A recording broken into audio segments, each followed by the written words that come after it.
স্বামী স্ত্রী প্রচণ্ড ঝগড়ার পর স্বামী রাগ করে অফিসে চলে গেল। 10 মিনিট পরে স্ত্রীর ফোন। তোমার সংসার ছেলেমেয়ে সব ফেলে যেদিকে দু চোখ চায় সেদিক চলে যাব। স্বামী ঠিক আছে যাও বলে ফোনটা কেটে দিল। এটা বিশ্বাস? দুপুরে লাঞ্চ টাইমে বাসায় এসে দেখে স্ত্রী কোথাও যায়নি, বাসাতেই আছে এবং রান্নাবান্না করে টেবিলে খাবার সাজিয়ে রেখেছে। এটা মায়া? এরপর দুজন দুই রুমে মুড অফ করে শুয়ে আছে। কারো কোনো কথা নেই, কেউ কাউকে খেতেও রাখছে না, নিজেও খাচ্ছে না। এটা অভিমান। বিকেলে স্ত্রী তার বাচ্চাকে নিয়ে কোচিংয়ে চলে গেল। এটা দায়িত্ববোধ? স্বামী বেচারা প্রচণ্ড ক্ষুধার্ত হয়ে ডাইনিং টেবিলে গিয়ে দেখে দুটো প্লেট সাজানো, দুটো গ্লাসে জল ঢালা। তারপর কি ভেবে ফিরে এলো রুমে। মনে মনে ঠিক করলো স্ত্রী এলে দুজনে একসাথে খাবে। এটা অপেক্ষা। রুমে এসে স্ত্রী মোবাইলে টেক্সট করলো, তুমি যে কারণে যেতে পারোনি আমিও সে কারণে খেতে পারিনি। এটা ভালোবাসা? ভালোবাসা দিয়ে সংসার টেকে না। সংসার টিকে থাকার জন্য দরকার বিশ্বাস, মায়া, অভিমান, দায়িত্ববোধ এবং অপেক্ষার। একটা সময় পর সেই মানুষটাও সকল দায়িত্ব থেকে অব্যাহতি নিতে পারে। হতে পারে সেটা আপনার করা অবহেলা সহ্য করতে না পেরে, কিংবা হতে পারে তার জীবন নতুনত্বের আগমনে। তখন বিচ্ছেদ নামক শব্দটার সৃষ্টিতে সম্পর্ক, ভালোবাসা এগুলো মিথ্যে মনে হবে। একজনের গায়ে লাগবে বেইমানি তকমা, আর বিনিময়ে বলা হবে ভালোবাসা বলে কিচ্ছু নেই পৃথিবীতে। আসলে ব্যাপারটা এমন নয়। সম্পর্ক, ভালোবাসা এগুলো মিথ্যে হয় না, কিংবা শেষ হয়ে যায় না। শুধু মানুষের মন মানসিকতা বদলে যায়। একে অপরের প্রতি সম্মানবোধ কমে যায়, তাই দূরত্ব সৃষ্টি হয়। কিছু মায়া কাটানোর ক্ষমতা খুব কম মানুষের মাঝে থাকে বলেই মানুষ সহজে মায়া কাটাতে পারে না। তাই সম্পর্কগুলো যত্ন করে আগলে রাখতে শিখুন। অন্তত সান্ত্বনা পাবেন যে চেষ্টা করেছিলাম। যদি কেউ থাকতে না পারে তবে সেটা তার ব্যর্থতা, আপনার নয়। আমরা বেশিরভাগ ক্ষেত্রেই বোধ হয় নিতান্ত মানুষ চিনতে ভুল করি। তাই ঠিক মানুষ ভেবেই হয়তো ভুল মানুষের প্রেমে পড়ি। ভুল মানুষের পাল্লায় পড়ে জীবন শেষ করে দেওয়ার থেকে সারা জীবন নিঃসঙ্গ থাকা ঢের ভালো। 3টি সময় স্বামীর ভালোবাসা স্ত্রী ভীষণ উপভোগ করে। নাম্বার 1, ঝগড়ার পরে অভিমান ভাঙানোর পর। নাম্বার 2, স্ত্রীর পছন্দ অনুযায়ী কোনো গিফট দেওয়ার পর। নাম্বার 3, কোনো বিনোদনমূলক অনুষ্ঠান বা এমন কোনো জায়গা যেখান থেকে ঘুরে আসলে মানুষের মনে অনেক আনন্দ থাকে, ভালো লাগা কাজ করে তখন। শত্রুকে হাজারবার সুযোগ দিন বন্ধু হতে, কিন্তু বন্ধুকে একবারও সুযোগ দেবেন না শত্রু হতে। কারণ বন্ধু যদি শত্রু হয় তাহলে সে আপনার জীবনটাই ধ্বংস করে দেবে। সৎ পথে করিও ভ্রমণ, যদিও হয় দেরি। অসৎ নারী করিও না বিয়ে, যদিও সে হয় পরী। পৃথিবীতে সবচেয়ে কঠিন কাজ হলো মানুষের মন জয় করা।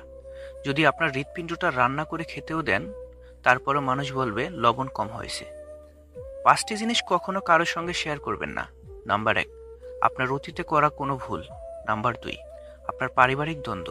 নাম্বার 3, আপনার বিব্রতকর অভ্যাস। নাম্বার 4, আপনার ব্যাংকের ভারসাম্য এবং বেতন। নাম্বার 5, আপনার লক্ষ্য এবং ভবিষ্যতের পরিকল্পনা। লোকে কাদা দেখে এই জন্য পাশ কাটিয়ে যায় যাতে তার কাপড় না নোংরা হয়ে যায়, আর কাদা ভাবে লোক আমাকে ভয় পায়। আমাদের সমাজের কিছু মানুষের মানসিকতাও ঠিক এই রকম। তুমি যদি কাউকে জল আনতে পাঠাও, আগে সে নিজে খাবে, তারপর তোমার জন্য নিয়ে আসবে। এটা জীবন যুদ্ধ। এখানে আগে সবাই নিজের জন্য বাঁচে, পরে অন্যের কথা ভাবে। কাউকে ভালোবাসা দিলে সেটা হয়তো ফেরত নাও পেতে পারো, কিন্তু কাউকে কষ্ট দিলে সেটা ঠিকই ফেরত পাবে। এটাই বিধির বিধান। কিছু মানুষ আপনাকে কাটবে, লবণও দিবে, আর লঙ্কাও লাগাবে, আর যখন আপনি ব্যথায় কাঁদবেন তখন মলমও লাগাতে আসবে। কেউ যদি আপনার সাথে কথা না বলে থাকতে পারে, তবে তার সাথে কথা বলার জন্য পাগলামিগুলো ছেড়ে দিন। কেউ যদি আপনাকে কষ্ট দিয়ে স্থির থাকতে পারে, তবে তাকে স্থির থাকতে দিন, কারণ সে কখনোই আপনার কষ্টটা অনুভব করতে পারবে না। কেউ যদি আপনার মূল্য না বোঝে, তবে তার কাছে বরাবর নিজের মূল্য চাওয়া থেকে বিরত থাকুন, কারণ সে কখনোই আপনার মূল্য বুঝবে না বা আপনার ফিলিংসের মূল্য দেবে না।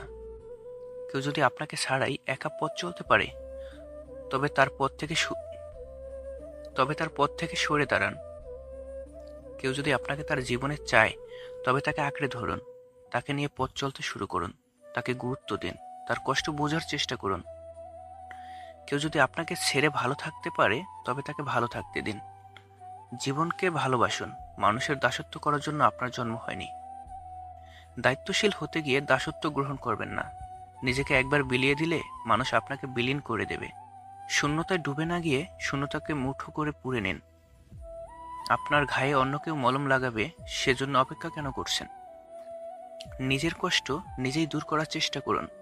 জানেন তো, আজকাল মানুষ কাটা গায়ে মলম নয়, লবণ বেশি দেয়। খেয়াল করে দেখবেন, যে মানুষটা একদম আপনার কাছে থাকবে, সেই মানুষটাকে আপনার কখনোই পারফেক্ট মনে হবে না। আপনার জীবনে যে মানুষটা আপনাকে সবথেকে বেশি বুঝবে, যে মানুষটার দায়িত্ব নিয়ে রোজ আপনার খোঁজ নেবে, আপনার ভালো খারাপ দিকগুলো নিয়ে যে সবথেকে বেশি ভাববে। আমি কখনোই বিচ্ছেদের পক্ষে নই, কিন্তু তাই বলে যে ভুল মানুষের কাছে সারা জীবন কাটিয়ে দিতে হবে এমনটাও বলছি না। জীবনে কাউকে আঘাত করার আগে একবার ভেবে নেবে যে নিজে আঘাত পেলে কেমন লাগবে। একটা কথা মনে রাখবে, জীবনে কাউকে কাঁদিয়ে সুখে থাকা যায় না। হারানোর যন্ত্রণাটা কেবল সেই উপলব্ধি করতে পারে যে এক সময় তার খুব প্রিয় জিনিসটা হারিয়েছে। একা থাকার সবচেয়ে বড় সুবিধা কি জানেন? কাউকে হারানোর ভয় থাকে না। অনেক বছর পর অনেক কিছুই বদলায়, যেমন ডাকনাম, পরিচয়, সম্পর্ক, অধিকার। কিছু মানুষকে সব দিলেও সারা জীবনে কখনো আপন হয় না। টাকার গরম, ক্ষমতার দাপট, রূপের বড়াই, সম্পত্তির অহংকার, এগুলো রাখবে কই? শ্মশানে কিন্তু কোনো লকার নেই। আপনার প্রিয় মানুষটিকে এই 3টি প্রশ্ন করুন, তাহলে বুঝতে পারবেন সে আপনাকে কতটা ভালোবাসে। নাম্বার 1, তুমি আমাকে কেন ভালোবাসো? নাম্বার 2, একদিন যদি আমার সবকিছু চলে যায় তাহলে তুমি কি আমার পাশে থাকবে? নাম্বার 3, আমার জন্য তুমি আর কতদিন অপেক্ষা করতে পারবে?